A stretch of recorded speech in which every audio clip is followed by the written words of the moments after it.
En Radio Intereconomía, Sin palos en las ruedas, dirigido por Javier Font. Este programa te lo ofrece tu farmacia de confianza con el apoyo de Vidafarma.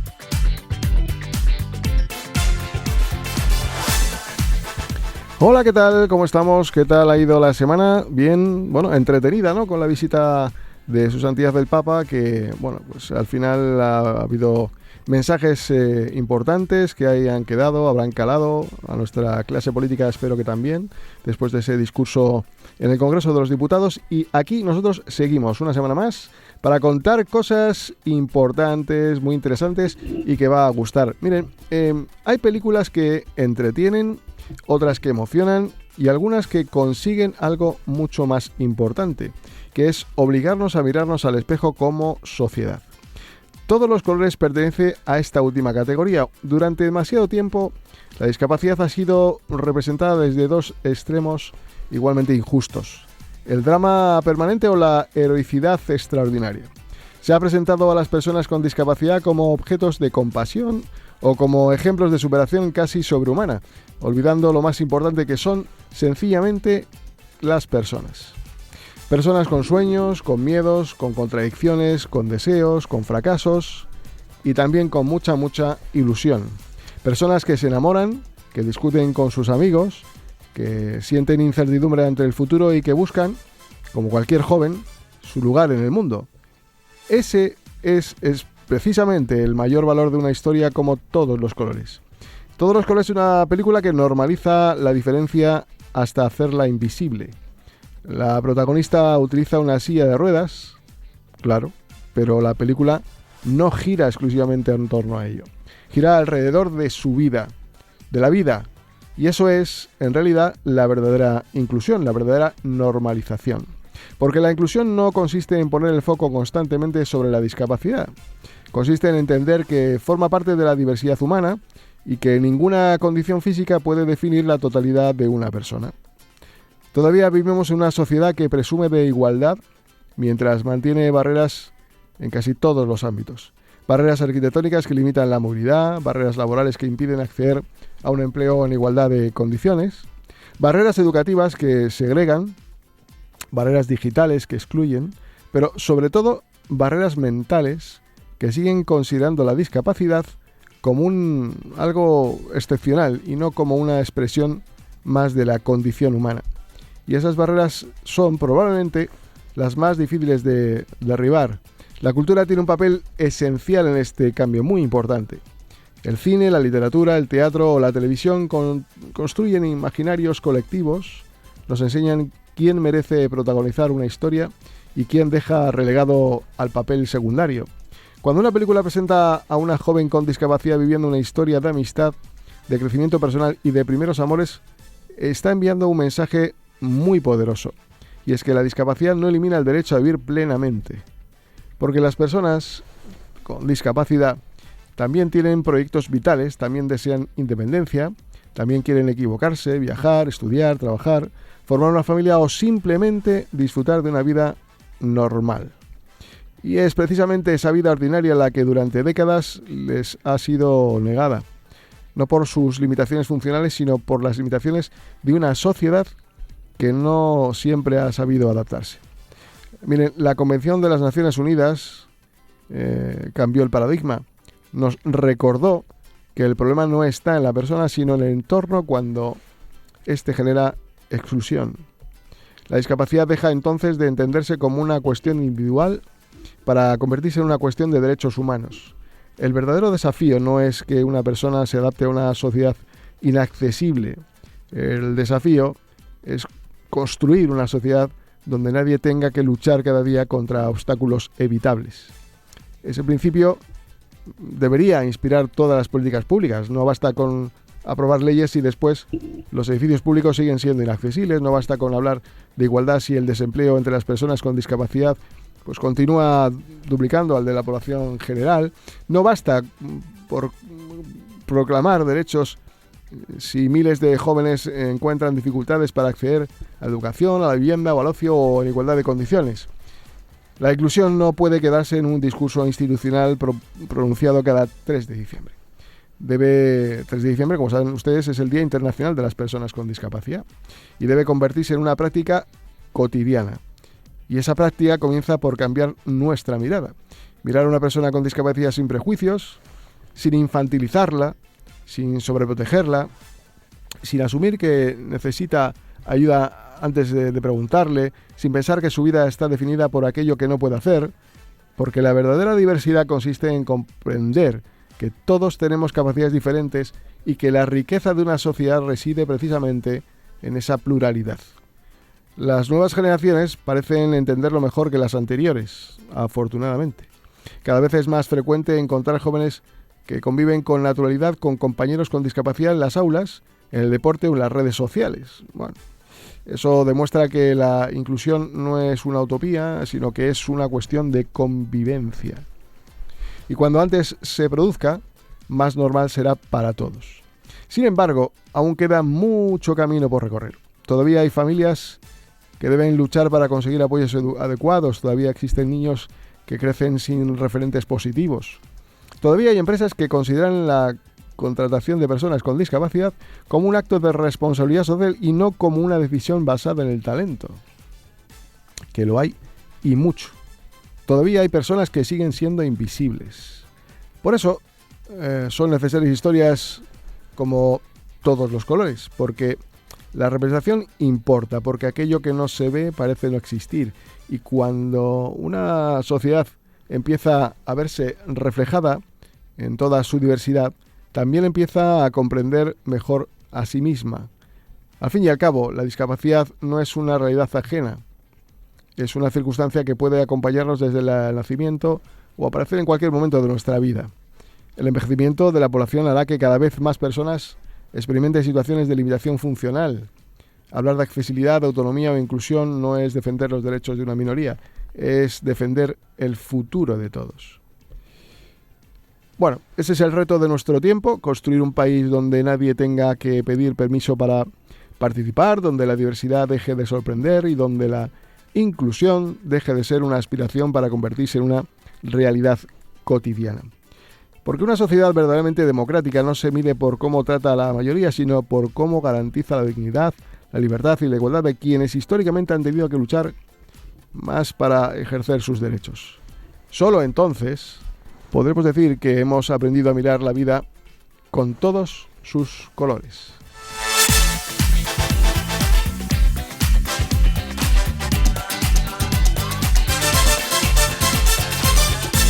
En Radio Intereconomía, Sin palos en las ruedas, dirigido por Javier Font.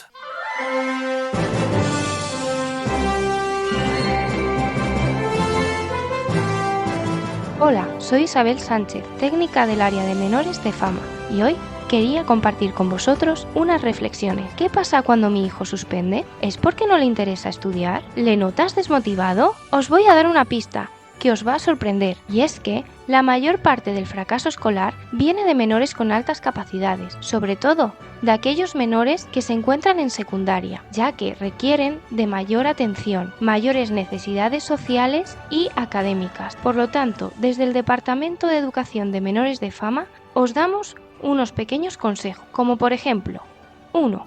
Ofrecer retos adecuados, tareas que supongan un desafío real y creativo. 2. Fomentar la autonomía, dejarles explorar sus intereses y aprender a su ritmo. 3. Estimular la curiosidad y el pensamiento crítico, animarles a hacer preguntas y buscar respuestas. Y por último, conectar el aprendizaje con la vida real, que vean la utilidad de lo que aprenden. Si queréis más información sobre las altas capacidades o sobre otro tema de educación de importancia, podéis llamarnos a través del teléfono 91 59 33 50 o ponernos un correo a educacion@fama.org. Os lo recuerdo, llamarnos al teléfono 91 59 33 50 o ponernos un correo a educacion@fama.org.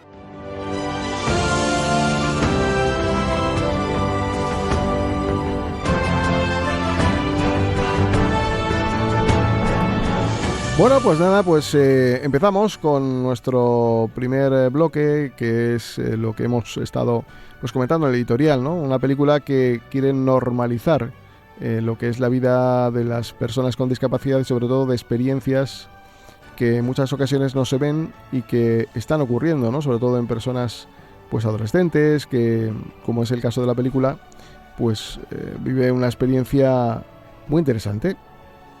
Y ahí me voy a quedar, porque ha sido el extremo de esta película de todos los colores, donde pues se cuentan historias muy bonitas. Beatriz, ¿qué tal? ¿Cómo estás? Hola, ¿qué tal, Javier? Muy bien. Oye, gracias por venir a contarnos un poco, bueno, lo que sucede en la película Todos los colores, ¿no? ¿Por qué se crea, por qué te da por crear el guión de esta película? Pues decías en el editorial que lo que no se ve parece no existir, y yo creo que realmente tomé la decisión de escribir esta historia por eso, porque me di cuenta de que, bueno, yo tengo varios amigos que tienen distintos tipos de discapacidad, o sea, que he crecido normalizándolo, y a la hora de dedicarme pues al mundo del cine veía que faltaban esas historias, y que además la gente que no ha convivido con, hablabas también de convivencia, la gente que no ha convivido con alguien con discapacidad son precisamente ellos los que más, digamos, ignorancia, ¿no? O más desconocimiento pueden tener. Entonces yo decía, bueno, pues hagamos películas, imágenes, o sea, mostremos imágenes que aporten al imaginario colectivo, para que tengan referentes y para que tanto las personas con discapacidad se puedan ver reflejadas en historias en la gran pantalla, pero también la gente sin discapacidad que sea capaz de tener, pues eso, referentes para luego poder pues normalizar ciertas situaciones que son normales, pero que para el público, como no lo ha visto, pues parecen no existir, pero existen. Me gusta que no se centre en una silla de ruedas, sino que se centre en la normalización, ¿no? Es decir, la silla de ruedas es una circunstancia, y al final lo que ocurre alrededor pues es ni más ni menos que la vida, nada más que con una silla de ruedas pues la perspectiva es distinta, desde luego, de quien va en silla, que van montado en ella, ¿no? Y desde luego también quien le ve desde el otro lado, que no la utiliza, ¿no? ¿Qué efectos habéis detectado para plasmar en la película como para resaltar esa circunstancia donde hay momentos donde chocan, ¿no? Digamos, la perspectiva de uno y otro, ¿no? Para eso, bueno, al final el personaje de Belén está rodeado de sus amigas, entonces a mí me gustaba que hubiera personajes sin discapacidad en la película que lo vieran con total normalidad, como es el caso de las personas que conviven con gente con discapacidad, y luego que hubiera personajes que lo vieran desde fuera.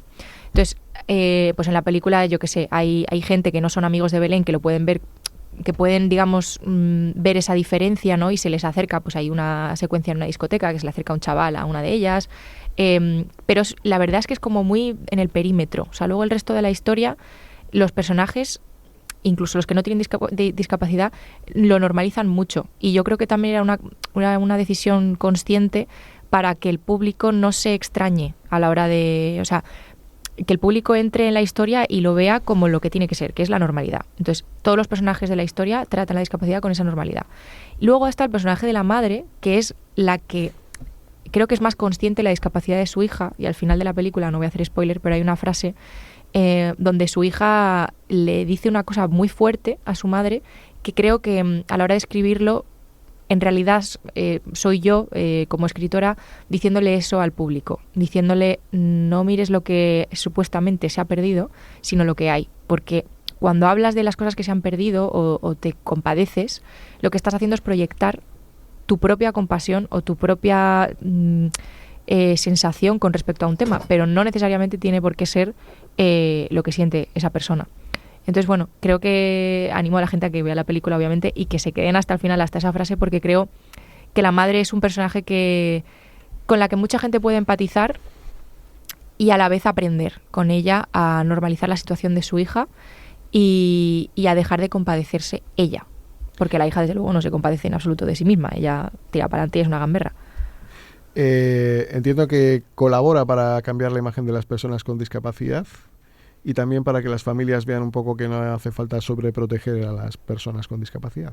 Efectivamente. Claro, es que por eso hablaba del personaje de la madre, porque a veces puede parecer que es solamente el público, no alguien que no conoce o que no está en contacto con una situación, con una persona que tenga discapacidad, pero también incluso las propias familias a veces pues podemos caer, ¿no? en ese error, y en el caso de la madre es el caso. Entonces a mí sí que me parece interesante el haber puesto esa mirada de la madre para decir, tú como espectador seguramente estés mirando a la protagonista de la misma manera, con esa sobreprotección, con ese miedo, con esa compasión incluso. Y igual que la madre aprende, oye, que si mi hija se cae, se tiene que levantar y yo no tengo por qué ir a ayudarla, creo que también el público puede hacer ese ejercicio a la hora de ir por la calle y ver a una persona en silla de ruedas y decir, bueno, pues tiene una vida y yo no tengo por qué estar proyectando mis miedos, ¿no? O cómo yo me sentiría en el caso de estar en su lugar.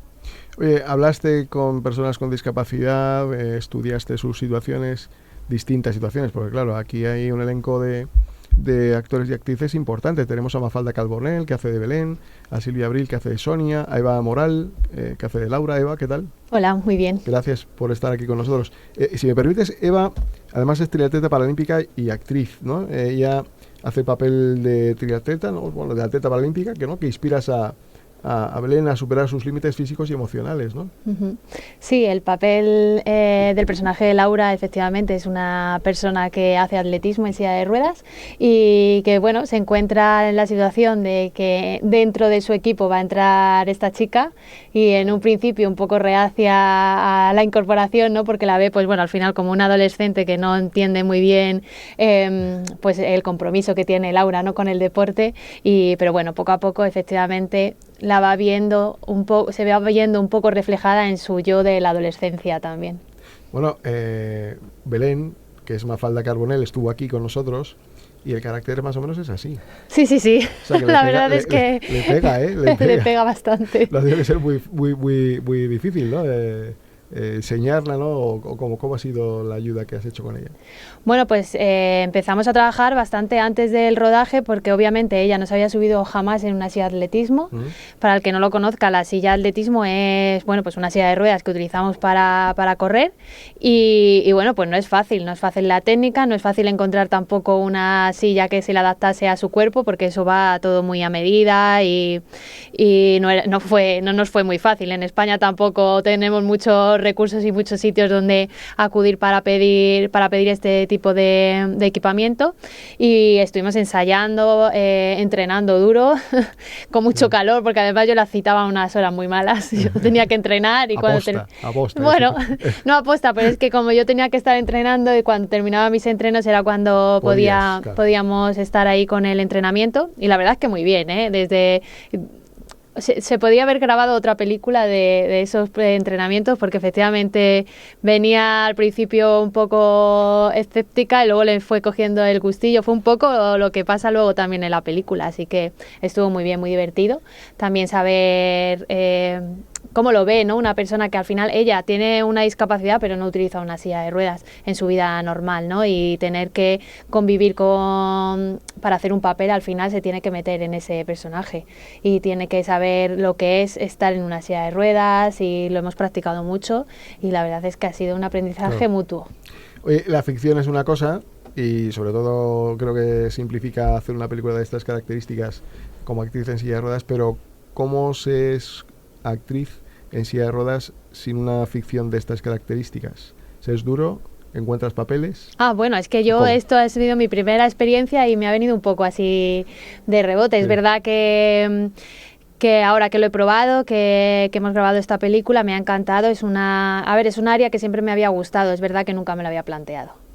Pienso que muchas veces digo, es que a mí al final me van a encasillar, ¿no? Pero bueno, es una broma que hago y sí que me gustaría seguir pudiendo hacer cosas dentro de la interpretación, pues también por lo que hemos dicho, ¿no? Porque es injusto que no se vea la realidad que existe en el mundo real, ¿no? Que hay gente alta, baja, rubia, morena, que usamos silla de ruedas y cada uno tiene una característica, ¿no?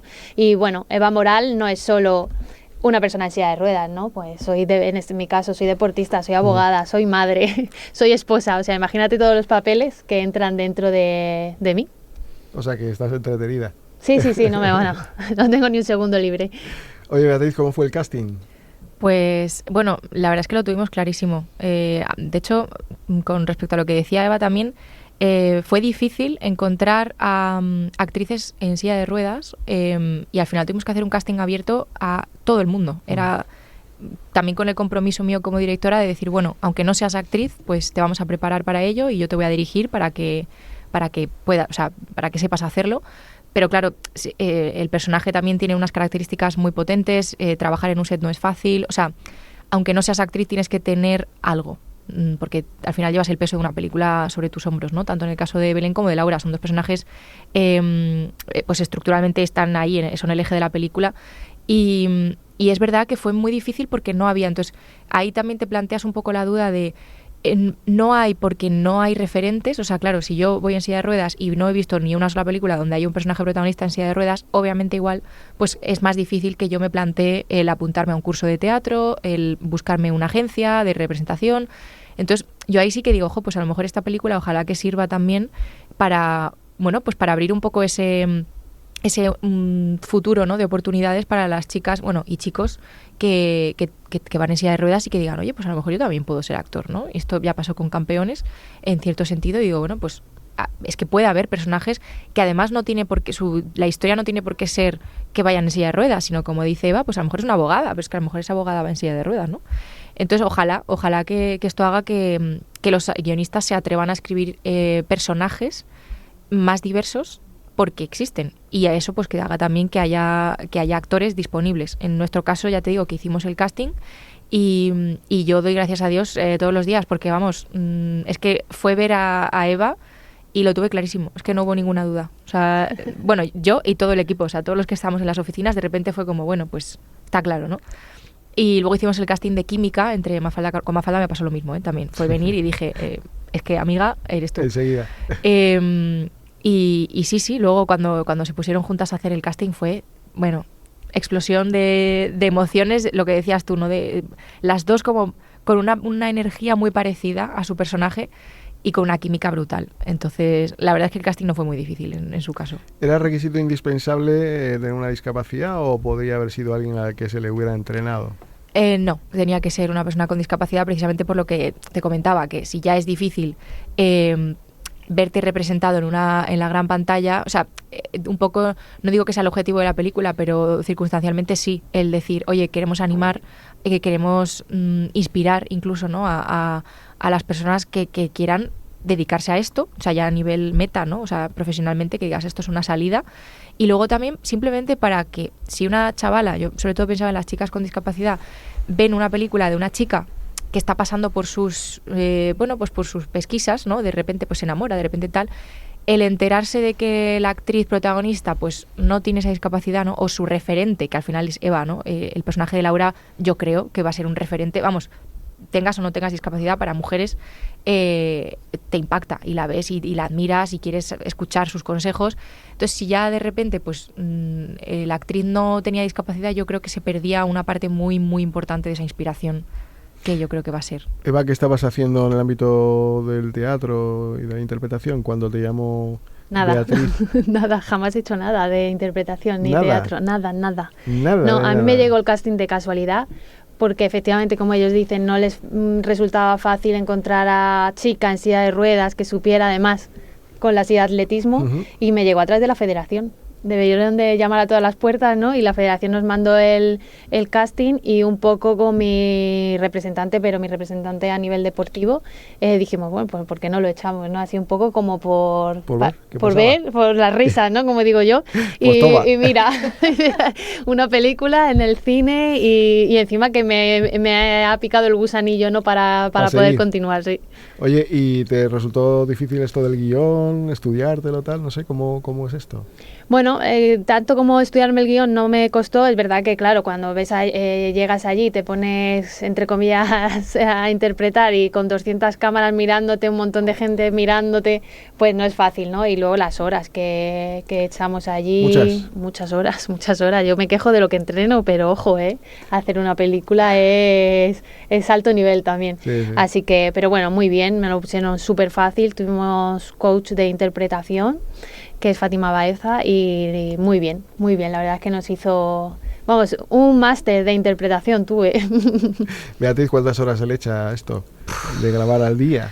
¿Y durante claro, cuántos meses? Yo puedo hablar por mi parte. Al final, desde que se trabaja en el guión hasta toda la preproducción, son meses de curro todos los días, todo lo que tú quieras, pero vamos, eso es infinito. O sea, puedes estar desde 9 años hasta 2, o sea... ¿Nunca ves la obra perfecta? Decir, venga ya, Claro, final. no, es que nunca se termina. Yo creo que hay algún momento en el que alguien te dice hasta aquí, pero podrías seguir eternamente.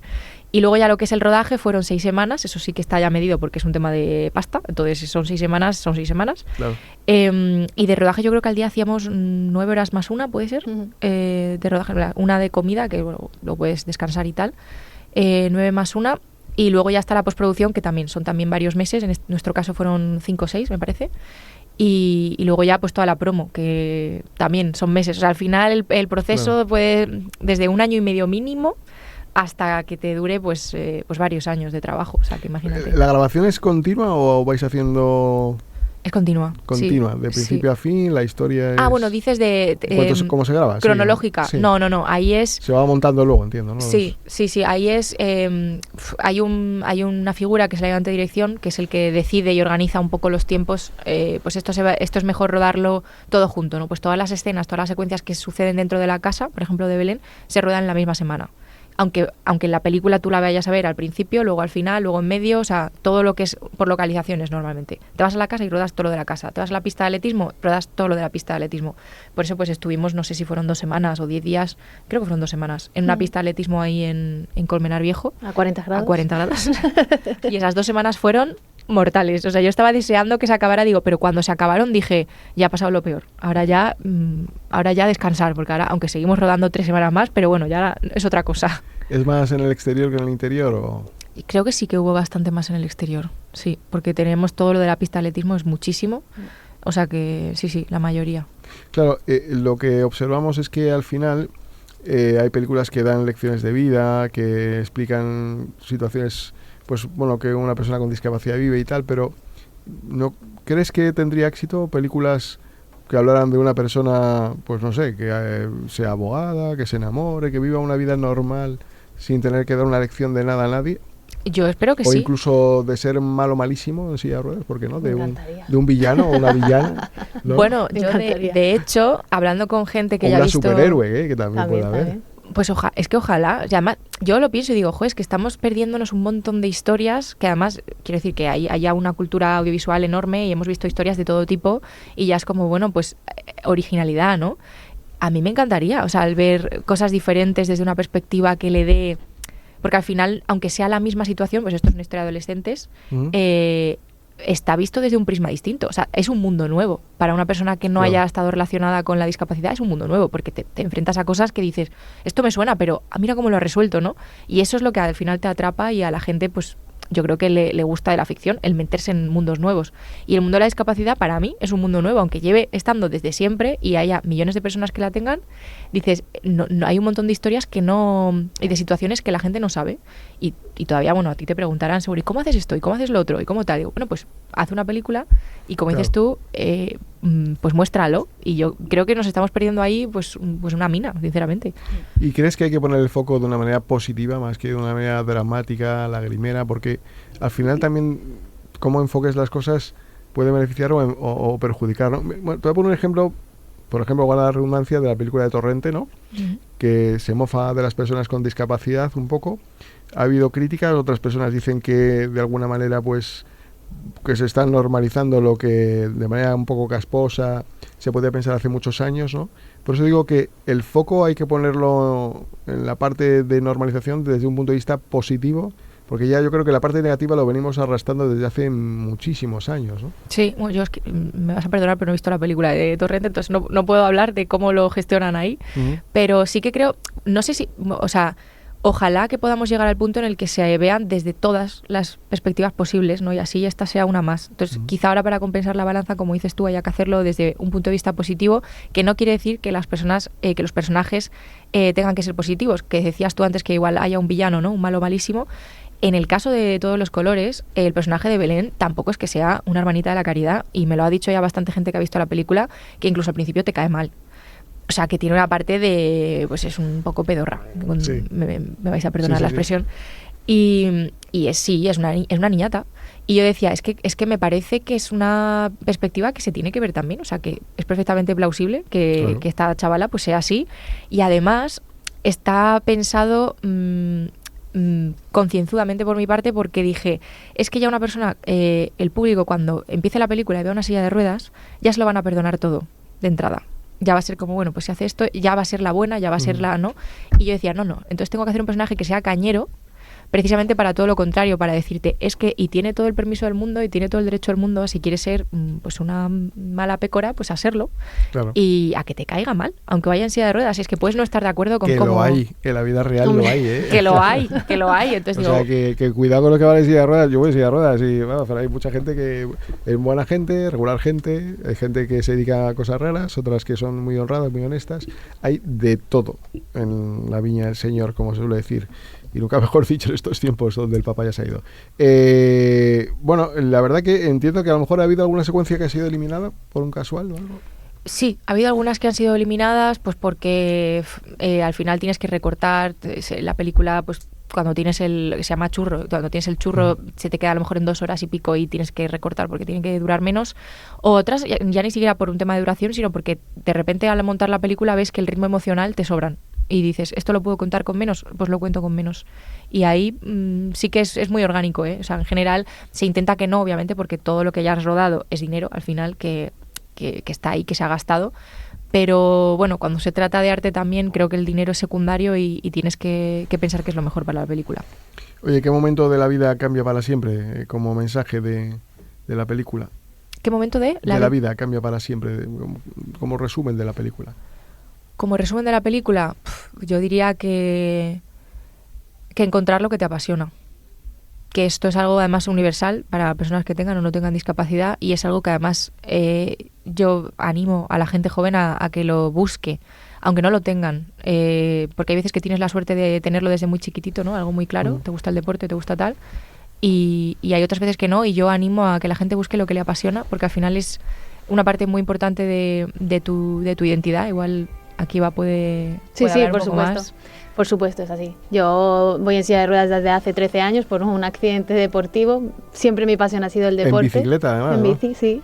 Que tenías más miedo a lo que te iba a decir la familia que a, sí. que a lo de que te iba a hecho, decir mis primeras después. palabras fueron pedir perdón a mis padres cuando vinieron a verme al hospital. Así que imagínate, yo no sé si tenía miedo a no andar o al palo gordo que se llevaron ellos. Claro. Así que efectivamente, vivo desde entonces con más pasión que nunca mi deporte, mi vida y nada, y si encima podemos llevar a cabo enseñanzas no como estas, pues ojalá yo hace 13 años hubiese visto una película como esta y me hubiese ahorrado muchos llantos y muchas comeduras de cabeza, Bueno, no sé si habrá una segunda parte, no lo sé, vamos a ver el desarrollo de esta, que irá fenomenal, pero ¿tienes pensado hacer otra película distinta o algo donde, como decía, intervenga alguna persona con discapacidad? Seguro, sí. Ahora que ya además he conocido a personas muy dispares, también chicos, ¿no? También hay una parte que digo, bueno, a lo mejor tengo que investigar ahora la parte masculina porque me he metido a saco con la femenina, no sé.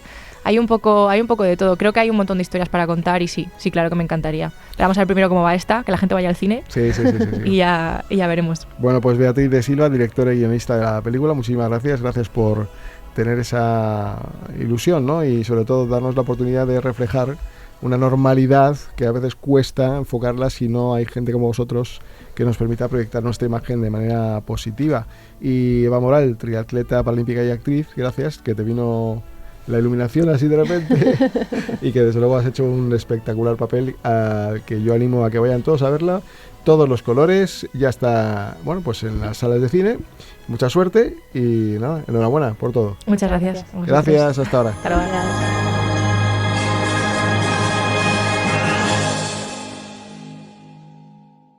El exceso de peso no es solo una cuestión de imagen, es salud, bienestar y calidad de vida. En IMEO te ayudamos a alcanzar un peso saludable con tratamientos médicos personalizados y seguros. Mejora tu energía, protege tu corazón y gana años de vida. Visítanos en imeovisidad.com y empieza hoy tu cambio. IMEO, cuidamos de ti. Un accidente no solo detiene tu coche, puede detener tu vida. En ese instante, lo que más necesitas es saber que alguien va a cuidar de ti. En Tráfico 112 te acompañamos desde el primer minuto con atención médica especializada, defensa jurídica experta y la máxima indemnización que te corresponde. No importa cómo ocurrió, importa que no estés solo. Llama ahora al 900-877-808. Tráfico 112. Nunca te sentirás solo. En Vidacord somos el primer banco de células madre acreditado en España. Desde hace 20 años, combinamos tecnología biomédica avanzada con un compromiso firme con nuestras familias. Vidacord, con 2 laboratorios, Madrid y Andorra. Informe firmado y validado por hematólogos de prestigio mundial con supervisión médica real, sin intermediarios. Porque cuando una familia confía en nosotros, respondemos con criterio médico experto. Solicite información en vidacord.es. Mamá, ¿me cuidarás cuando sea mayor? ¿Me comprarás un balón? ¿Me leerás cuentos como ahora? ¿Me darás de comer? Con los niños con discapacidad hay que actuar cuanto antes para que su futuro sea normal. Por eso, creemos en educación inclusiva sin diferencia y junto a los demás niños, porque su futuro se trabaja en tiempo presente. Los menores con discapacidad deben ir a la misma escuela que los demás. No creemos lugares distintos para su educación. Apostemos por educar personas. Vicente del Bosque, FAMMA COCENFE Madrid, trabajando por la integración de las personas con discapacidad. Que te obliguen a comprar una baliza conectada V16 es una... Pero darse cuenta de que la que tienes no está conectada ni homologada cuando ya estás tirado en la carretera es peor. Elige Health Flash IoT Plus, la baliza conectada más potente del mercado. Consíguela ahora en Amazon, Leroy Merlin o Netum.com. Este espacio te lo ofrece Tráfico 112, porque no estás solo después del accidente.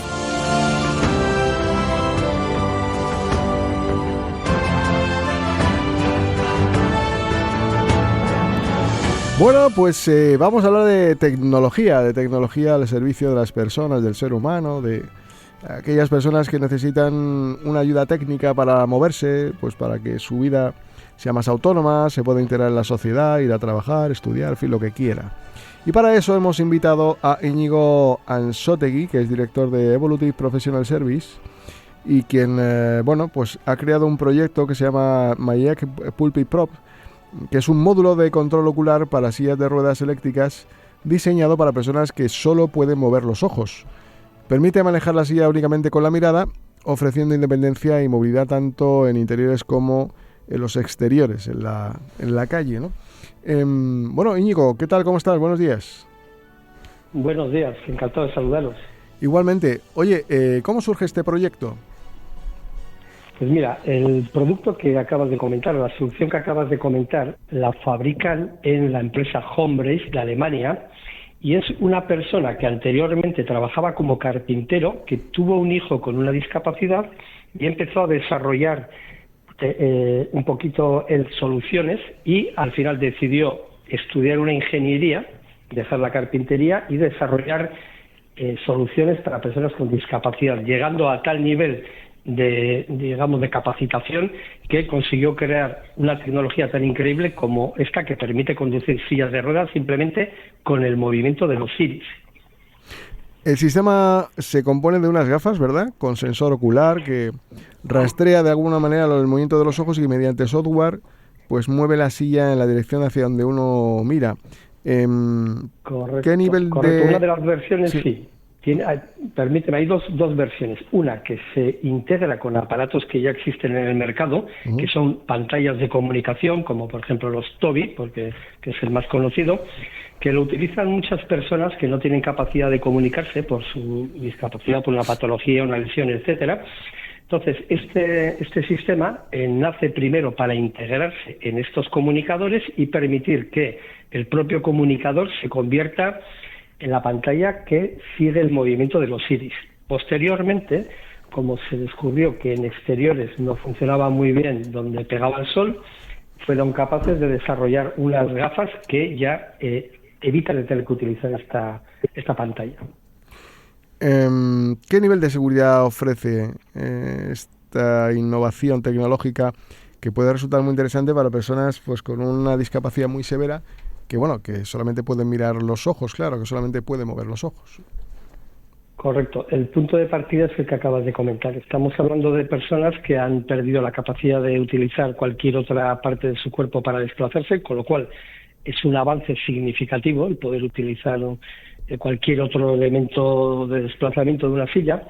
Entonces, la seguridad es muy alta, pero estamos siempre pensando que son usuarios que van a ir en unos entornos controlados o a unas velocidades limitadas, porque no tiene sentido que coloques aparatos para ir por la calle a toda velocidad, ¿no? Entonces, el nivel de seguridad es muy alto para evitar que pudiera haber un accidente utilizándolos. Claro, ¿vale para cualquier silla? ¿Es, digamos, un adaptador o tiene que ir ya directamente en una concreta? Vale para prácticamente cualquier silla. Lo que sí hay que hacer es utilizar una serie de elementos que ya existían en el mercado, unas pantallas determinadas, que prácticamente todas las marcas las están usando, que se utiliza ya actualmente para instalar otros sistemas que ya existen, como un mando de mentoniano, que se utiliza con el mentón, mandos de barbilla. Son tecnologías que ya existen. Entonces, parte de esas tecnologías se utilizan también para esta, y luego sí que hay unas partes que son exclusivas, un software exclusivo que es el que soporta todo esto, que va integrado en una mochila que se coloca colgando de la silla. ¿Ya se puede comprar o es un proyecto en desarrollo? O... Se puede ya comprar. Cualquier persona que esté interesada se puede poner en contacto con cualquiera de las ortopedias del grupo Evolutive, que las puede encontrar en nuestra página web, que es Evolutive Professional con 2 S services.com. Ahí van a encontrar, en función de qué zona de España se encuentren, van a encontrar cuál es la ortopedia especializada en esta tecnología, que va a hacer un estudio clínico de la persona específica y le va a hacer una propuesta de qué elementos necesita. ¿Es un precio estándar? ¿Es elevado? Estas tecnologías ninguna suelen ser económicas, pero el modelo de Evolutive Professional Services, no solamente con este producto, sino con otros que estamos lanzando al mercado, consiste precisamente en poner a disposición del público productos de alta tecnología y de alto valor, saltándolos, digamos, un escalón de la distribución. El modelo clásico, que es se compra a un fabricante, un distribuidor que a su vez lo vende a muchas ortopedias y estas lo venden al usuario, esto lo que hace es incrementar por los márgenes necesarios para cada eslabón de la cadena, ¿no?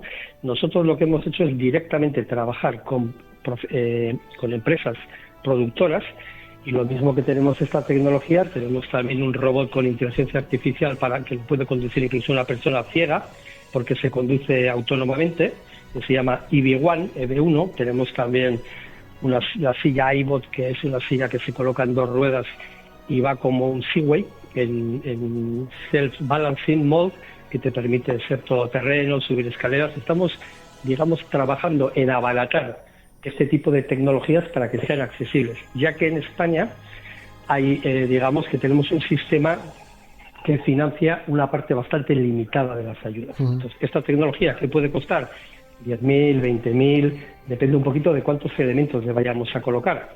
Claro, antiguamente con el modelo anterior pues podía subirse a los 30.000 euros o lo que fuera.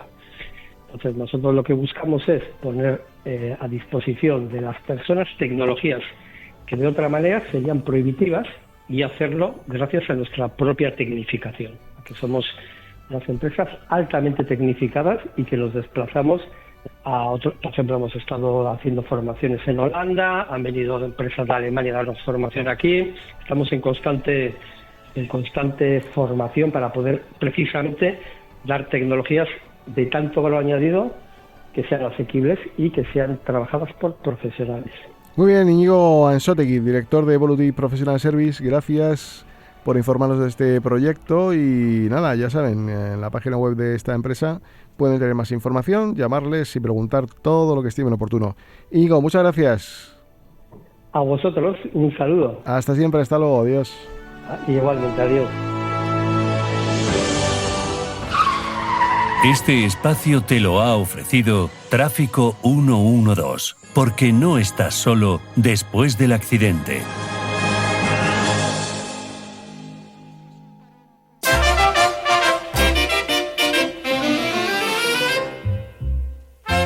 ¿Cómo está el patio?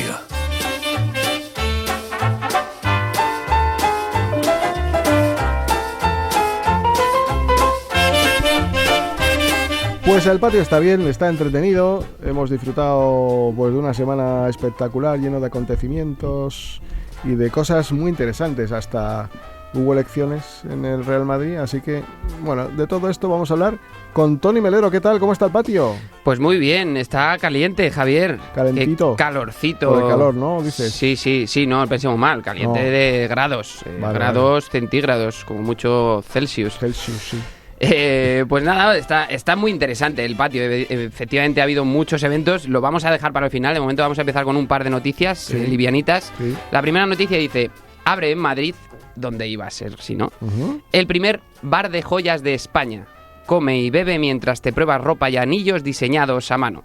Pues parece ser que alguien se levantó un lunes por la mañana y dijo: oye, ¿y si mezclamos una joyería con un bar? Y como aquí no somos de decir que no, pues seguramente otro le respondió: perfecto. Eso sí, vamos a hacerlo en el barrio de Salamanca para que no se piensen que estamos de broma, que allí seguramente pega más. Pues el local se llama Acorazada y es el primer jewelry bar de España, porque es que cuando se pone el nombre de un negocio en inglés es porque seguramente ni tú sabes exactamente lo que estás abriendo. Y lo bien que suena. Jewelry bar, sí, y lo difícil que es de las palabras más difíciles en inglés, ¿eh? Jewelry. De hecho, lo puse en Google ayer a ver cómo era la pronunciación y la W no se pronuncia. Es como jewelry bar. Es como una E súper larga, ¿no? Entonces, pues, este jewelry bar pues es precioso. Yo soy de una época donde las tiendas eran honestas y se podían pronunciar mejor. Una panadería vende pan, carnicería vende carne, joyería vende joyas. Ahora no, ahora tú entras en este jewelry bar y te preguntan: ¿quiere un rubí paloma? Que por lo visto es un cóctel, aunque parezca un Pokémon. Rubí paloma, te elijo a ti. Pues te dicen: ¿quiere un rubí paloma? Y tú: no, gracias, venía a que me arreglaran una cadena. Y te responden: vale, pero ¿la quiere con espuma de coco santo y reducción de kimchi? Para mí son demasiadas mezclas, pero cada uno que haga lo que quiera. Pero claro, esto solo puede funcionar en el barrio Salamanca.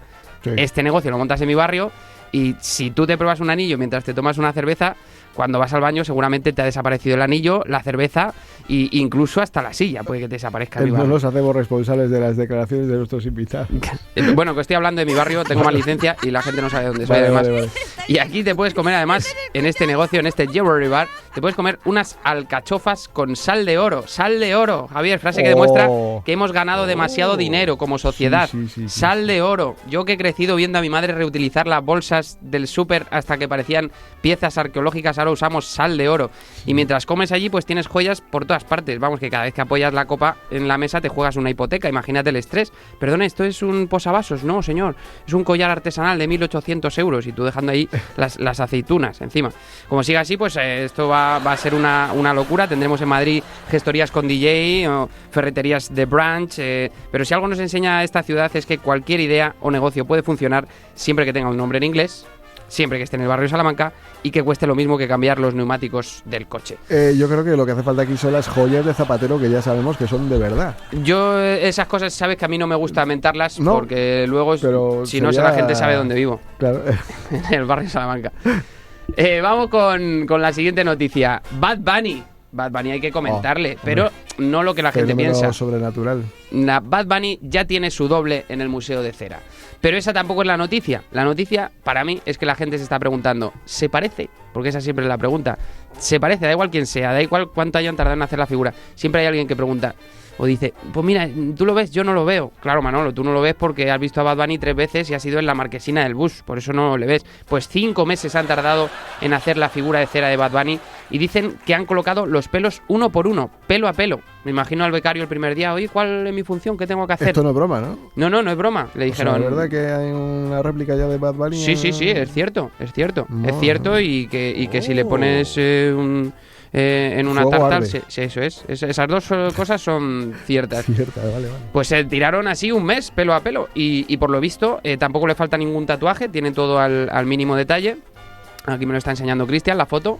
Parece. Lo que pasa es que las figuras de cera tienen ese aspecto como que parece que se han echado aceite, ¿verdad? Tiene ese toquecito que te da brillante, un poco de... A mí me abruma, ¿eh? Yo cuando he entrado a este tipo de museos me da un poquito de cosita. Y como digo, tienen todos los tatuajes, tiene todo, y dicen que las que lo han hecho dicen que el mayor reto fue capturar su energía sobre el escenario. Normal cuando eres un objeto cuyo principal mérito es no derretirse. Lo mejor de la figura para mí es que por fin hay una entrada para ver a Bad Bunny por menos de 350 euros. Sí. Eso es lo mejor. Y hablando de Bad Bunny, ahora sí, que como sabéis está de conciertos por Madrid, creo que le queda todavía uno, el día 15 me parece que le queda uno. ¿Quién es la única persona capaz de competir en afluencia con Bad Bunny? El Papa, que le contraprogramó en Madrid. Claro, uno es el Papa y otro es el Papito. Y han hecho...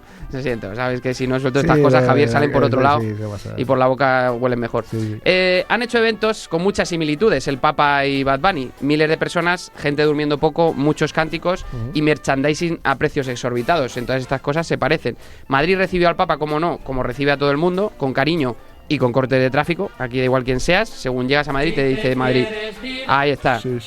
Esa me encanta. A mí me gusta la de por la mañana café, por la tarde no, que si no duermo, prefiero un roibo. Esa me gusta a mí. Muy bien. Madrid te dice bienvenido, ahora que has venido intenta aparcar. Esa es la primera frase que te dice Madrid. Pero es precioso que durante unos días Madrid haya congregado a tanta gente por una causa común, porque viendo cómo nos cuesta decidir un día de cena en el grupo familiar, pues oye, a mí esto sí que me parece un milagro. Es importante. Millones de personas se hayan reunido con una misma causa. Y este fin de semana pasado también hubo otro gran evento en Madrid, que fue las elecciones del Real Madrid. Sí. Que ganó Florentino Pérez con un porcentaje bastante alto de votos. No por goleada, pero bueno. Bueno, una goleada considerable. Menos a lo mejor de la esperada, pero sigue siendo goleada. Pero bueno, sí que da que pensar, ¿no? Ese porcentaje que recibió Enrique Riquelme. Pero bueno, Florentino... Ya tiene oposición, ya sabe que hay oposición. Eso es, ya sabe que hay gente que... De hecho, creo que perdió votos por cosas que dijo a última hora. Creo. Si no lo mismo habría... Uno hace lo que quiere en el club también a veces, pero bueno. Bueno, pero Javier, si vienes a atacarme, pues te despido, ¿eh? No. Mira, bueno, yo quería hacer una... Te puedo tutear, ¿no? Hombre, por supuesto. Luego hablaré con mi agente y ya veremos lo que hacemos contigo, pero esa es tu decisión. Yo no... Espero que no me cierres el programa. Bueno. Perdón. Yo no digo nada. Vale. Pero yo lo que prometo, lo hago. Vale. Queridos socios, estamos en unos días muy importantes. Cuando quieras, Cristian, me cortas porque a ti, Javier, no te hago caso, pero a Cristian sí. Estamos en unos días muy importantes para el madridismo. Los socios habéis hablado y lo habéis hecho con claridad. Tan claro que mi rival ahora mismo, aunque Javier diga que no, pues yo creo que está buscando los votos con una linterna y un perro de rescate, mire usted, porque no los encuentra. Cuando uno gana unas elecciones por este margen, ya no sabe si ha sido una victoria democrática o directamente se le puede tildar de bullying, porque ha sido un abuso, Javier, ha sido un abuso. Ha sido un abuso increíble, sí. Bueno, pues también quiero felicitar. De verdad quiero felicitar a Enrique Riquelme, a mi oponente, que ha sido muy, si no me entendéis me lo decís, porque es que a veces que ha sido muy valiente. Tranquilo. Enrique, porque presentarse a unas elecciones estando yo es como presentarse a una carrera de Fórmula 1 pero usted con un patinete trucado, o sea, es muy difícil. Hay que reconocerle el coraje y la imaginación, porque ha prometido cosas maravillosas, algunas tan maravillosas que estuve a punto de votarle yo también. Lástima que la mayoría pues no sean verdad. Pero ánimo, Enrique, no abandone sus sueños, persista, trabaje, prepárese y quizá algún día pueda ganar las elecciones pues del Getafe o del Rayo Vallecano, mire usted, porque del Real Madrid no las va a ganar nunca, un club pues un poco más humilde, ¿no?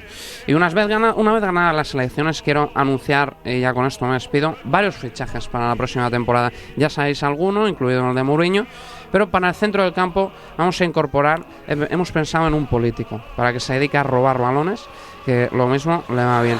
También ficharemos a un comercial de telefonía, porque necesitamos un delantero capaz de vender humo durante 90 minutos y aún así convencerte de que ha hecho un partidazo, menos usted.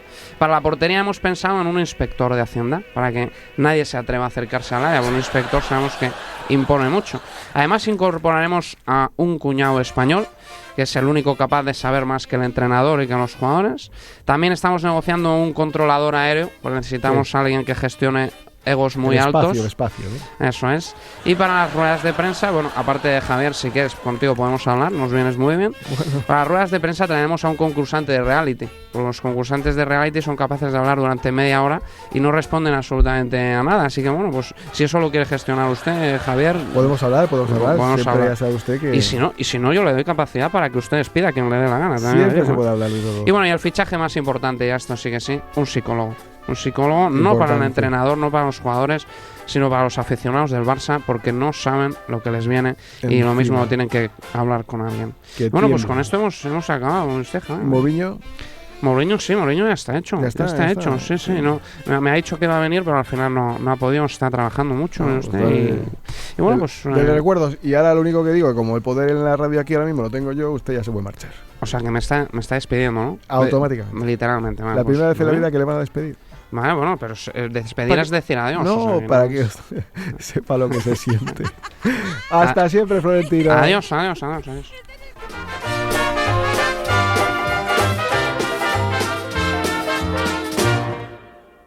En Radio Intereconomía, Sin palos en las ruedas, dirigido por Javier Font.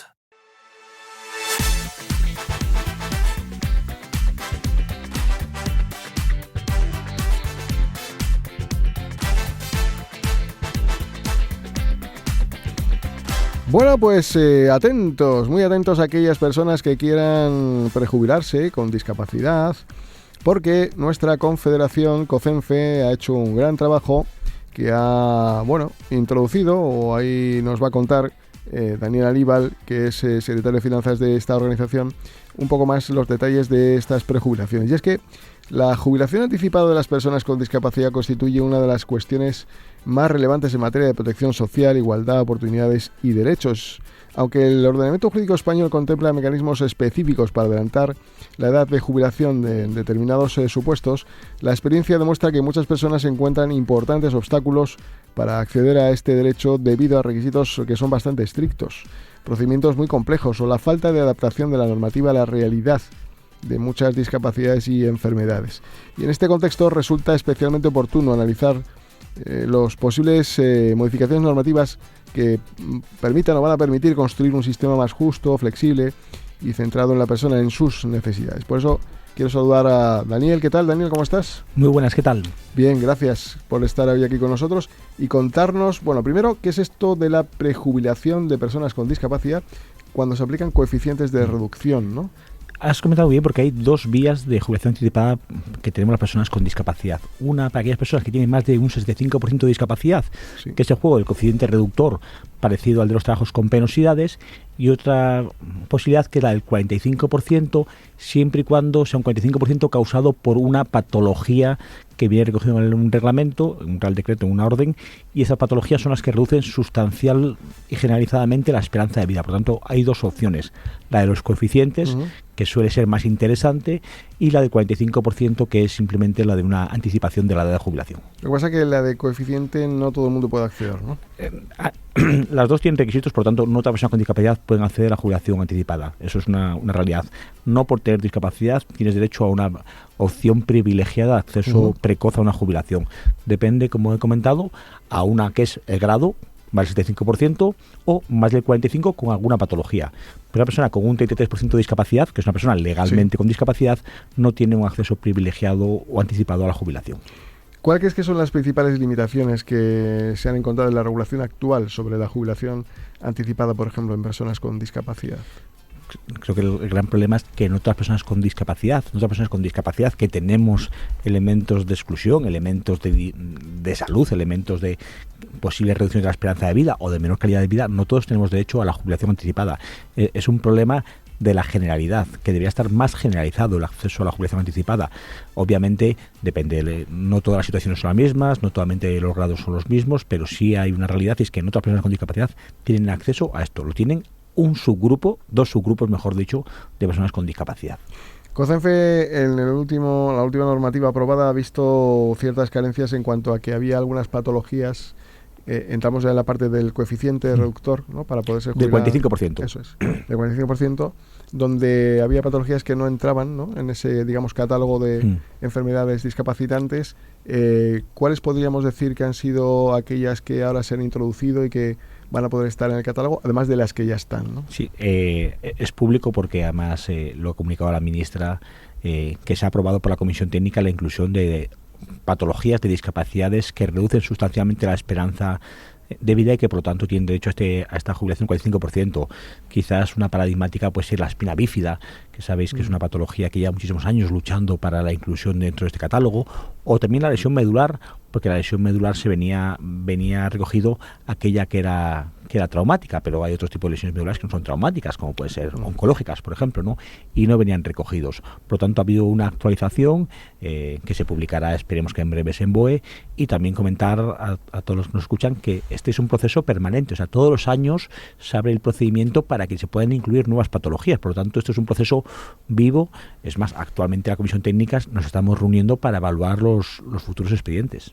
¿Para adaptarnos a las nuevas circunstancias que pueden aparecer? ¿O? Sí, nuevas circunstancias. También hay patologías que antes quizás tenían, permiten la expresión, no estaban tan organizadas como ahora y ya tienen la capacidad de hacer un expediente administrativo. Por lo tanto, vamos viendo cómo van surgiendo. Y también enfermedades raras, que hay muchísimas, como bien sabemos todos, y quizás no está fácil para ellos preparar un dossier. Por lo tanto, queda abierta la posibilidad de que se vayan actualizando todos los años. Lo que agiliza, ¿no?, un poco la modificación, ¿no? Sí, porque antes sabías que estábamos años y años pidiendo la actualización, pero lo que pedíamos es que esto fuese algo fluido, porque la ciencia avanza, que es una barbaridad, pero también las realidades sociales van avanzando y es muy importante que se pueda tener de una manera muy transparente, porque todos los años, de 1 de enero a 31 de marzo, una entidad social va a poder presentar un dossier para incluirlo, que eso creo que es un derecho a la ciudadanía, ¿no? No tener que pedir a ver dentro de cuántos años se actualiza, no, todos los años hay un proceso abierto y además muy transparente. Oye, ¿crees que sería conveniente sustituir los porcentajes por criterios funcionales? Sabes que aquí hay un gran problema, que es el elemento de gestión. Y esto nos pasa, por ejemplo, en la actualización de nuevas patologías, ¿no? La Seguridad Social es una administración que funciona francamente bien. Creo que todos somos conscientes de que funciona muy bien. Son como un reloj suizo, pero para ser como un reloj suizo hay que ser a veces muy, muy rígido. Sabes que funcionan por catalogaciones, por inscripciones, por cómo te tienen registrado en la base de datos. Por lo tanto, este punto a la funcionalidad o incluso a la propia esperanza de vida de la persona que podría incluirse es quizás un elemento tendencial, pero no hay que olvidar que Seguridad Social funciona como funciona de una manera muy rígida, pero también quizás esta rigidez es la que permite que todos los días, todos los 27 esté una remesa de nóminas de pensiones. ¿Y aglutinar todos los regímenes sería conveniente, o esa diferenciación entre unos y otros por qué se produce? El régimen del 45% se produce cuando es una patología que reduce sustancialmente la esperanza de vida. No todas las discapacidades reducen sustancialmente la esperanza de vida. Es más, hay algunas que no lo reducen, ¿no? Por lo tanto, ese es un subgrupo en la que hay, digamos, un adelanto de la edad de jubilación por la menor reducción de la esperanza de vida. Y luego está la reducción del 65% o de la necesidad de tercera persona, que eso se vincula mucho a los trabajos penosos, que no tienen que ver con que haya una reducción de la esperanza de vida, porque no se exige, pero sí es cierto y verdad, y lo sabéis muy bien los que no sois, que una discapacidad de más de 5%, sea cual sea, o la necesidad de una tercera persona, pues implica una mayor penosidad en el desempeño del trabajo, y por lo tanto también es razonable que se adelante la edad de la jubilación, y en este caso se puede adelantar hasta más de los 56, que es la edad en la que se adelanta cuando es por el 45%. Por lo tanto, creo que es un régimen mejorable, por supuesto, pero que tiene un cierto sentido, sobre todo en el sentido de lo que es la jubilación, porque no olvidemos que hay otro tipo de elementos que deberían también jugar mucho en la vida de la persona con discapacidad, como pueden ser las incapacidades, porque no todo es jubilación. ¿Qué ocurre? Y todos sabemos muy bien que antes acceder a una incapacidad laboral en un grado absoluto pues era razonablemente conseguible sin tener que ir a los tribunales, y la práctica actual lo ha puesto muy, muy difícil. Por tanto, hay gente que tiene una situación de una incapacidad para trabajar que se ve obligado a jubilarse, cuando realmente lo que tendrían que declarar es que es una persona con una incapacidad laboral, no en edad de jubilación, que sabéis también que es diverso el régimen fiscal, que tiene un tipo de situaciones y otros, ¿no? Por lo tanto, creo que quizás es muy importante quizás ver la foto en su totalidad. Incapacidades laborales y jubilaciones como elementos diferentes, pero claro, la persona que tiene una necesidad, pues a veces va a lo que está abierto, no a lo que tenga todo el sentido jurídico o dentro del sistema. Dentro de Europa podemos decir que estamos bien, es decir, ¿hay modelos europeos mejores que el español? La verdad que no te lo puedo decir porque no he hecho un análisis de hecho comparado, pero cuando estás en otros países, que a veces estás con los compañeros, allí sí parece que hay una mayor anticipación de la salida del mercado laboral por incapacidad más que por jubilación. Son mercados en los que la gente con discapacidad, sobre todo con discapacidades severas, rápidamente deja el mercado laboral por la incapacidad. En la actualidad, una persona que se quiera prejubilar anticipadamente, ¿qué es lo que tiene que hacer? Lo primero tiene que ver si cumple con los criterios. Uno, el del 65% o más, otro, el del 45% y tipo de discapacidad.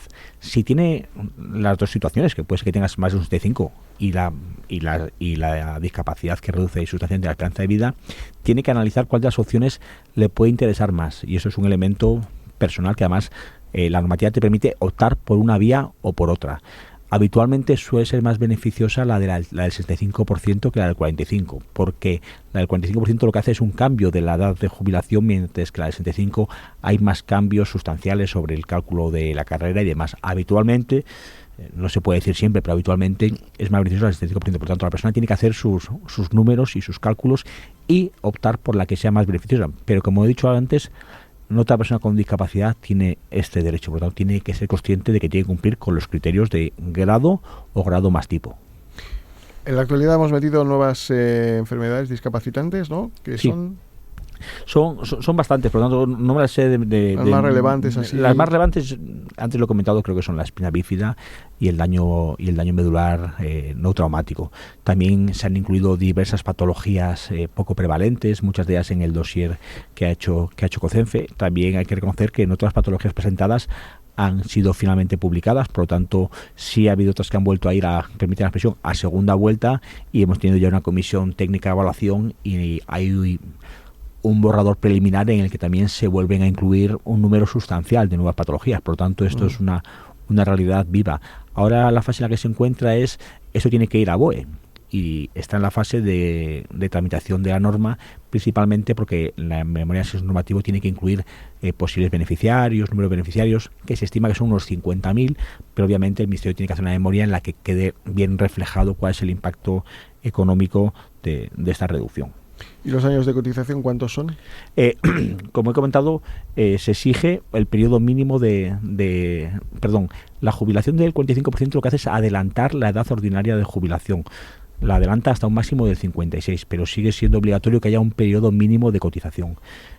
Lo que permite esto es que si tú has tenido durante los últimos 5 años ese más del 45% con discapacidad con esa patología que viene en el recogido, te permite adelantar la misma, pero no cambia la normativa ni de cálculo de cotización ni del tiempo mínimo de cotización. Por lo tanto, un fijo discontinuo tiene que usar las normas de fijo discontinuo, etc. La diferencia es con la del 65%, que aquí sí es un coeficiente reductor, o sea, cada año trabajado pues te vale como un año 25 o como año y medio de cotización. Por lo tanto, sí impacta en que se calcula diferente la carrera de cotización y también puede haber un mayor adelanto de la edad ordinaria de jubilación, que puede llegar hasta los 52 años y 6 meses, si no me equivoco. Podemos desde COCENFE estar satisfechos, la labor desde luego es importante, pero ¿hay algún fleco ahí importante de reclamar? Creo que estamos que sea más tenso, quizás. Muy contentos porque la Administración ha demostrado mucha sensibilidad.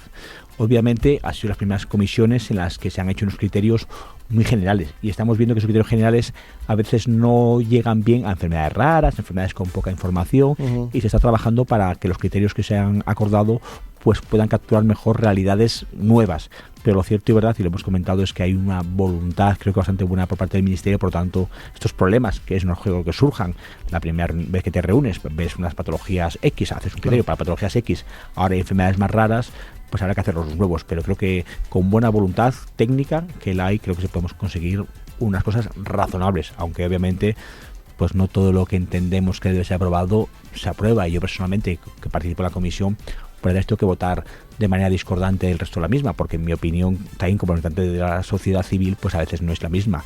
Pero claro, como hemos dicho muchas veces, hay una sensación, una voluntad de ayudar a las personas con discapacidad que en el comité técnico se ve claramente.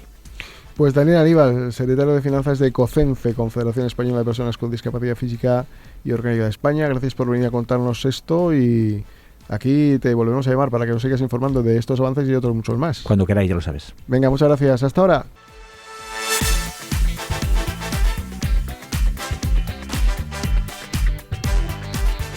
Muy bien, pues nada, pues vamos a continuar con cuestiones interesantes desde el punto de vista sociológico, desde el punto de vista del análisis. Y para eso pues tenemos al otro lado del teléfono a Sergio González, que además de ser sociólogo es secretario de Accesibilidad y Autonomía Personal de FAMMA COCENFE Madrid. Don Sergio González, muy buenos días, ¿qué tal? Muy buenos días, Javier, ¿todo bien por aquí? Me alegro muchísimo, espero que no estés pasando mucho calor, si estás... bueno, pues en la sombrita mejor, sino con aire acondicionado, que eso da mucha vida. Oye, ¿qué nos traes hoy? Pues mira, hoy la idea es hablar de asuntos relacionados con la discapacidad y también con la discriminación, ¿vale? Vamos a hacer un pequeño panorama y si bien siempre miramos a España, pues hoy vamos a mirar un poco hacia Europa. ¿Te parece bien? Muy interesante. Pues mira, a ver, para profundizar en el conocimiento de la situación de las personas con discapacidad en nuestro continente, tenemos que comprender que no estamos hablando de una minoría pequeña. En la Unión Europea viven alrededor de unas 90 millones de personas con discapacidad, aproximadamente viene a ser 1 de cada 4 adultos, si bien, por ejemplo, Letonia es el país con la mayor tasa, que se sitúa en el 40%. Y claro, fíjate que habitualmente pensamos en la discapacidad como algo que tiene que ver únicamente con la condición física, sensorial, cognitiva, pero gran parte de las limitaciones las genera el entorno. Lo que realmente excluye, Javier, son las barreras. Pues por ejemplo, lo hemos hablado alguna vez, un transporte inaccesible, una universidad sin apoyos, un empleo que nunca llega o una vivienda que no está habilitada para todas las personas. Esa es la verdadera exclusión. Y fíjate que uno de los principales retos que tiene pendiente Europa sigue siendo precisamente la discriminación de nuestro colectivo. Según los últimos datos que ha publicado Eurostat, que es la Oficina de Estadísticas de la Unión Europea, pues 1 de cada 2 personas con discapacidad afirma haberse sentido discriminado en algún momento. Y esta discriminación pues surge en cuestiones pues muy cotidianas, muy mundanas, como es el acceso a la vivienda, donde España, por ejemplo, es el país de la Unión Europea donde más personas con discapacidad perciben una discriminación al buscar un hogar, ¿no? Fíjate, un 14% frente al 8% de la media europea. Y claro, a este respecto hay un dato muy importante que además hemos hablado aquí en alguna ocasión, y es que alrededor del 70% de las viviendas que hay en España no se consideran realmente accesibles. Y con esto, Javier, yo me pregunto, ¿cómo podemos desarrollar una vida independiente si no tenemos viviendas accesibles, ¿no? Pues debajo de un puente, ¿no? Ahí no hay barreras. Exacto. Pues normal. Fíjate, pues eso es un reto. Pero claro, también... ¿El del puente o de las barreras? No. El de las barreras. El de la vivienda, ¿no? Vale. No nos queda otra remedio que el puente. No deis muchas ideas que nos mandaron puente rápido, o sea que... Ya, eso es sí, fácil, exacto, que no le falta dar muchas ideas. Por eso. Pues mira, otro reto importante sigue siendo el empleo y la pobreza, ¿no? Fíjate que 1 de cada 3 personas con discapacidad en Europa está en riesgo de pobreza o exclusión social. Claro, en muchas ocasiones esto no tiene que ver con la discapacidad en sí misma, sino con las barreras sociales y la falta de apoyos adecuados. Claro, si no podemos acceder a un empleo digno y bien remunerado, pues eso recae en un riesgo de pobreza más intenso. Y además hay otra cuestión clave, que Europa está envejeciendo, y está envejeciendo con discapacidad. Fíjate que casi la mitad de las personas mayores de 65 años que viven en Europa tiene algún tipo de discapacidad. Por lo tanto, si hablamos de discapacidad, hablamos de accesibilidad y de inclusión, no es hablar únicamente de una minoría, sino del futuro de toda la sociedad europea. Y es por eso que la Unión Europea desde el año 2021 impulsó la nueva estrategia sobre el derecho de las personas con discapacidad, que viene a ser una hoja de ruta que abarca desde el año 2021 al año 2030, que busca avanzar hacia una Europa pues más accesible y más inclusiva. Se está poniendo el foco en la accesibilidad, en el empleo, la lucha contra la discriminación, la educación y la vida independiente. Porque al final, Javier, detrás de todas estas cifras, pues subyace una idea muy clara, ¿no? De que existen millones de personas, millones de ciudadanos que todavía experimentan importantes dificultades para hacer pues cosas tan básicas como estudiar, trabajar, desplazarse, ir a un concierto, acceder a la sanidad o encontrar una vivienda accesible. Y es que, Javier, muchas veces hablamos de inclusión como un concepto muy abstracto, ¿no? Como muy etéreo, que no se puede alcanzar, ¿no? Pero en realidad la inclusión se traduce en cuestiones pues muy cotidianas. El poder acceder a un autobús, a un metro, alquilar una vivienda, poder tener apoyos en la universidad, poder encontrar un empleo accesible o simplemente pues participar en la sociedad como cualquier otra persona, ¿no? Sí, bueno, así que esa es la realidad. Efectivamente, lo más importante es, sobre todo, tener datos, analizar, ver qué es lo que está ocurriendo para corregir y mejorar, que yo creo que de esto hay poco en materia de discapacidad.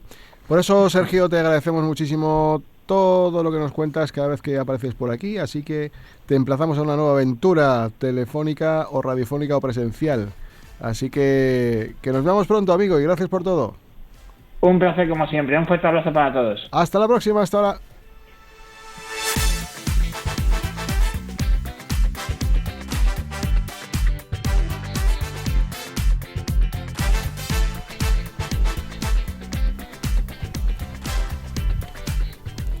Pues nada, nos vamos ya con la parte legal, la parte en la que nos va a dar Cristian Herrera consejos para aprender y saber hacer las cosas bien. ¿Qué tal? ¿Qué traes, Cristian? Hola, Javier. Buenos días. Pues efectivamente, pues hoy vamos a hablar de una situación que está afectando a muchas personas con discapacidad en España, Javier. Y es que es especialmente a quienes tienen reconocida algún tipo de incapacidad permanente o gran invalidez. Debido a que durante pues muchos años estas personas hicieron un gran esfuerzo importante, siguieron trabajando, cotizando y contribuyendo al sistema, pese a su situación o a su estado de salud, y lo hicieron dentro de un marco legal que lo permitía. Pero ahora, cuando dejan de trabajar porque su estado ha empeorado, se encuentran con un problema. La Seguridad Social no siempre reconoce estas nuevas cotizaciones a la hora de calcular la pensión. Hasta hace relativamente poco el sistema funcionaba de una forma bastante clara. La ley permitía que una persona con incapacidad permanente o absoluta o gran invalidez pudiera realizar una actividad laboral, siempre que fuera compatible con su estado de salud. Esto no era excepcional. Había muchas personas trabajando y muchas personas que en entornos adaptados siguen trabajando. Y lo más importante es que esas personas cotizaban a la Seguridad Social igual que cualquier otro trabajador. Aquí es donde entra un elemento clave, y es que la jurisprudencia del Tribunal Supremo durante estos años fue construyendo una doctrina muy clara y consolidada en varias sentencias.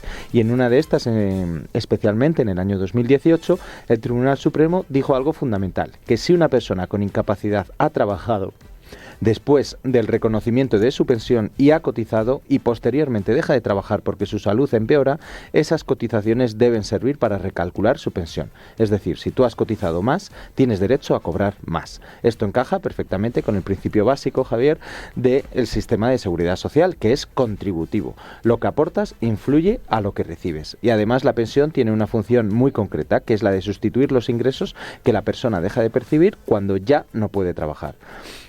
El propio Tribunal Supremo lo explicó con mucha claridad. No tiene sentido que la Seguridad Social cobre esas cotizaciones durante años y luego no las tenga en cuenta para el cálculo de la pensión. También subrayó que lo contrario desincentiva el trabajo a estas personas, por lo que les haría perder cualquier incentivo a seguir activos laboralmente. Sin embargo, en 2024 se produce un cambio muy importante, y es que el Tribunal Supremo modifica su criterio sobre la compatibilidad del trabajo y la pensión en estos casos. Establece que en general la incapacidad permanente absoluta y la gran invalidez son incompatibles con el trabajo que implique este tipo de cotización. A partir de ese momento, si una persona trabaja, la pensión se suspende, y cuando deja de trabajar puede volver a activarse. Es decir, el sistema pasa a ser en la práctica o pensión o trabajo. Este cambio introduce un problema, Javier, que hoy está generando muchísima inseguridad jurídica. ¿Por qué? Porque se ha cambiado la regla sobre la compatibilidad, pero no se ha resuelto qué ocurre con las cotizaciones que estas personas han ido generando, especialmente quienes trabajaron durante años en el sistema o durante estos años siguen trabajando. Es decir, se ha modificado una parte del sistema, pero se ha dejado la otra sin aclarar. Esto nos lleva a la problemática actual, y es que tenemos personas que han estado trabajando durante años con esta incapacidad, que han cotizado de más, que han contribuido al sistema y que cuando su salud empeora y dejan de trabajar, la Seguridad Social les mantiene la misma pensión antigua, como si esas cotizaciones ni existieran. Esto, lógicamente, choca con lo que había dicho el Tribunal Supremo, con el principio contributivo, con esa lógica del sistema, y además plantea un problema de confianza legítima. Es que estas personas actuaron conforme a la normativa vigente, confiando en el esfuerzo que tendrían en el futuro. Ahora mismo, pues dependiendo de la situación concreta, las respuestas pueden ser distintas. En primer lugar, las personas que trabajaron antes del 2024 son las que tienen una posición jurídica más sólida. ¿Por qué? Porque trabajaron bajo un sistema que lo permitía y cotizaron legalmente. En estos casos existe una base muy clara para intentar solicitar ese recálculo de la pensión y que así conseguir que te aumente cuando vayas a jubilarte. En segundo lugar están las personas que actualmente tienen la pensión suspendida porque están trabajando. En estos casos, cuando dejen de trabajar, pueden pedir esa reactivación de la pensión. Ahora bien, lo habitual es que la Seguridad Social no recalcule automáticamente la base reguladora, pero jurídicamente se puede discutir. Entonces habrá que apoyarse en toda esta jurisprudencia previa. Y por último y en tercer lugar tenemos quienes se están planteando trabajar ahora, que aquí la situación es más compleja porque el sistema actual desincentiva claramente el trabajo. Si trabajas, pierdes la pensión y además no hay una garantía clara de que esas cotizaciones vayan a mejorar tu pensión en el futuro, y lógicamente esto es una contradicción. Entonces, Javier, ¿qué puede hacer alguien que se encuentre en esta situación? Hay 3 pasos fundamentales. Primero, solicitar formalmente a la Seguridad Social la revisión de la pensión o el recálculo de la base reguladora, incorporando estas cotizaciones posteriores. Segundo, si esa solicitud es denegada, presentar la reclamación previa. Y tercero, si es necesario acudir a los tribunales, acudir, porque hay una base jurídica sólida. Y hay que tener en cuenta algo importante. Esto no es solo un problema individual, es un problema estructural del sistema que afecta a muchas personas con discapacidad que han querido seguir trabajando. En resumen, Javier, durante años el sistema permitió trabajar y cotizar con una incapacidad permanente. El Tribunal Supremo dejó claro que esas cotizaciones debían tener efectos en la pensión, pero después de 2024, que ha cambiado todo esto, hay un conflicto y un vacío legal muy grande. Pero bueno, ante cualquier duda, Javier, que nos llamen. Pues nada, como dice Cristian, llamen al 91 593 35 50 para más información, servicio jurídico, que le atenderán fantásticamente. Gracias, Cristian, hasta la próxima. Hasta la próxima.